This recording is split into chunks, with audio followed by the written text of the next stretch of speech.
योगी हैं तो हिंदू सेफ है, यह हम नहीं कह रहे। दरअसल एक रिपोर्ट देखिए। 24 नवंबर को संभल दहल रहा था, मगर संभल के ही एक गांव में शांति थी। माहौल सामान्य था, जबकि संभल के उस गांव में मुस्लिमों की तादाद काफी ज्यादा है, हिंदू परिवार बेहद कम है। बावजूद इसके ना तो संभल के इस गांव में हिंदू परिवारों को निशाना बनाया गया और ना ही संभल के इस गांव में चंद्रशेखर महादेव मंदिर पर किसी तरह की कोई आंच आई।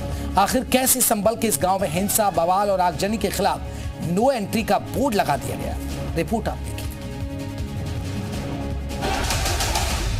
मगर संभल से ही सटे एक मुस्लिम बहुल गांव में शांति थी। न कोई हंगामा, न कोई बवाल और न ही किसी तरह की कोई हिंसा हुई। वो भी तब जब इस मुस्लिम बहुल गांव में हिंदुओं की आबादी बेहद कम है, उन्हें उंगलियों पर गिना जा सकता है। ये वही चंदायन गांव है जहां महज 1 दर्जन ही हिंदू परिवारों के घर हैं। इस गांव में ऐतिहासिक चंद्रेश्वर महादेव मंदिर भी मौजूद है। मगर संभल हिंसा के दौरान न तो इस मंदिर पर आंच आई और न ही चंदायन में रहने वाले हिंदू परिवारों पर। और उसकी वजह थी उत्तर प्रदेश के सीएम योगी।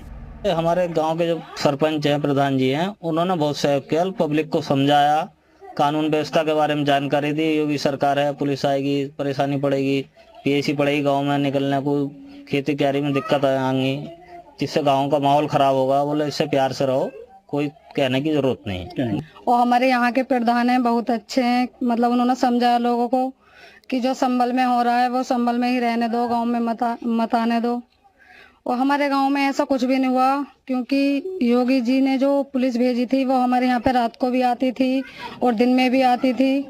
मतलब फुल तरीके से हम सुरक्षित थे। दरअसल चंदायन गांव के प्रधान ने हिंदुओं की सुरक्षा का जिम्मा खुद संभाला और गांव के मुस्लिम हिंदू समुदाय के साथ बात कर गांव में शांति बनाए रखने की अपील की। हमारे यहाँ तो डरने की वाली कोई बात नहीं है। बेशक उनकी आबादी कम है, वो कम लोग हैं, लेकिन डरने वाली कोई बात नहीं। आज तक उन पर किसी चीज़ का ना तो कोई दबाव रहा और ना ही कोई इस तरह की यहाँ कोई बवाल ऐसा रहता। सब लोग कोई त्योहार भी होता है, सब मिलजुल के एक साथ मनाते हैं और शाम को भी हम सब लोग एक साथ बैठते हैं और परिवार की तरह हम लोग रहते हैं। दरअसल योगी के सख्त प्रशासन और कानून व्यवस्था के चलते संभल से सटे इस चंदायन गांव में किसी भी तरह की हिंसा नहीं हुई और दोनों समुदाय के लोग तब भी एक साथ मिलजुल कर रह रहे थे और अब भी एक साथ सौहार्द से रह रहे हैं। चंदायन से सुनील सिंह के साथ ब्यूरो रिपोर्ट, जी मीडिया।